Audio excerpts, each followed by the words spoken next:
ഒരു കുട്ടി ചോദിച്ചു, യാ റസൂലല്ലാഹ്, എന്റെ ഉപ്പയുടെ മുഖത്ത് 100 പ്രാവശ്യം നോക്കിയാലോ? ഉടനെ തന്നെ മറുപടി, മിഅത്ത ഹജ്ജ, 100 ഹജ്ജ് ചെയ്ത പ്രതിഫലമാണ്. നമ്മൾ ചില്ലറക്കാരാണ്. മാതാപിതാക്കളുടെ മുഖത്ത് 100 പ്രാവശ്യം നോക്കിയാൽ 100 ഹജ്ജ് ചെയ്ത പ്രതിഫലം. അതാണ് ഉമ്മ, അതാണ് ഉപ്പ. നിങ്ങൾ ആലോചിച്ചു നോക്കൂ.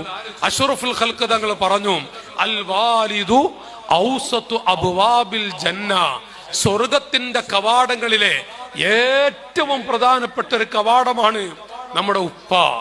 ചില കുട്ടികൾക്ക് ഉമ്മയെ കുറിച്ചറിയാം, ഉപ്പയുടെ മഹത്വം തിരിയാതെ പോകുന്നുണ്ട്. ഉമ്മയെക്കാളും പച്ച പാവമാണ് ഉപ്പ. അതൊരു വല്ലാതെ ആഴത്തിൽ പറയേണ്ട ഒരു സ്ഥലമാണത്. ഞാൻ പറയുന്നത്, നമ്മുടെ ഉപ്പ അതിലേറെ പാവമാണ്. വാപ്പയും ഉമ്മയും, ഈ ഇരിക്കുന്നവര് ഉപ്പയുണ്ട്, ഉമ്മമാരുണ്ട്. നമ്മൾ നെഞ്ചത്ത് കൈവച്ച് വിലയിരുത്തണം. നമ്മുടെ കുട്ടികൾ അങ്ങനെ വളരണോ? നമ്മുടെ കുട്ടികളെ കൊണ്ട് ഒരു സന്തോഷം.